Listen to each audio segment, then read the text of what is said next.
কেন্দ্রীয় যুবদলের সাংগঠনিক সপ্তাহ উপলক্ষে অপপ্রচার ও শিষ্টাচার বহির্ভূত রাজনীতির বিরুদ্ধে মতলব উত্তর উপজেলা যুবদল ও ছেঙ্গারচর পৌর যুবদলের প্রতিবাদ মিছিল এবং প্রতিবাদ সভা অনুষ্ঠিত হয়েছে।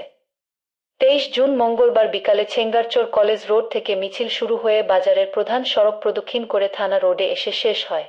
আধুনিক স্বাস্থ্যসেবা নিতে চলে আসুন ইউনিক হসপিটাল, শ্রী রায়চর খালিশা বাজার। বিশেষজ্ঞ ডাক্তার, সিজারিয়ান, যে কোনো অপারেশন, মা ও শিশু চিকিৎসা, আধুনিক পরীক্ষার মাধ্যমে রোগ নির্ণয় ও যাবতীয় সেবা পেতে আস্থার ঠিকানা ইউনিক হসপিটাল। পরে এক প্রতিবাদ সভা অনুষ্ঠিত হয়েছে। এ সময় উপজেলা যুবদলের ভারপ্রাপ্ত আহ্বায়ক রাশেদুজ্জামান টিপুর সভাপতিত্বে ও ছেঙ্গারচর পৌর যুবদলের সদস্য সচিব আশরাফুল আলম সরকারের পরিচালনায় বক্তব্য রাখেন চাঁদপুর জেলা যুবদলের সহ সভাপতি খায়রুল হাসান বেনু, উপজেলা যুবদলের সিনিয়র যুগ্ম আহ্বায়ক ফয়সাল আহমেদ সোহেল, উপজেলা যুবদলের যুগ্ম আহ্বায়ক আব্দুল মান্নান সাগর, উপজেলা যুবদলের সাবেক যুগ্ম সাধারণ সম্পাদক বদিউজ্জামান সচিব প্রমুখ। খায়রুল হাসান বেনু বলেন, যেখানেই অপপ্রচার ও শিষ্টাচার বহির্ভূত রাজনীতির তথ্য পাওয়া যাবে সেখানেই প্রতিহত করা হবে। কেউ বিশৃঙ্খলার চেষ্টা করলে তাকে ছেড়ে দেওয়া হবে না। সুতরাং শান্তির মতলবকে কেউ অশান্তি করার চেষ্টা করবেন না।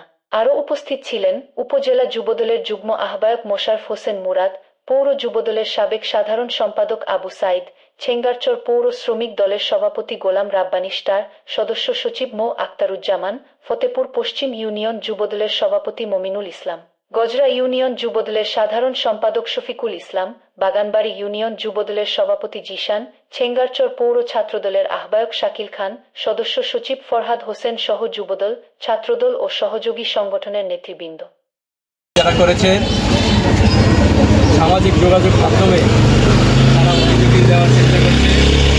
তারা হয়তো ভুলে গেছে কিছুদিন আগে এদেশের ছাত্র জনতা গণ অভ্যুত্থানের মাধ্যমে তাদেরকে এই দেশ থেকে বিতাড়িত করেছে। তাই আমাদের এই যুব সমাজের কাছে আহ্বান থাকবে, ওই অপপ্রচারকারী ওই গুপ্ত সংগঠন যাতে কোনো প্রকারে মাথাচাড়া দিয়ে উঠতে না পারে। মতলব উত্তর উপজেলা যুবদল ও ছেঙ্গারচর যুবদলের নেতৃবৃন্দুর কাছে এই আশা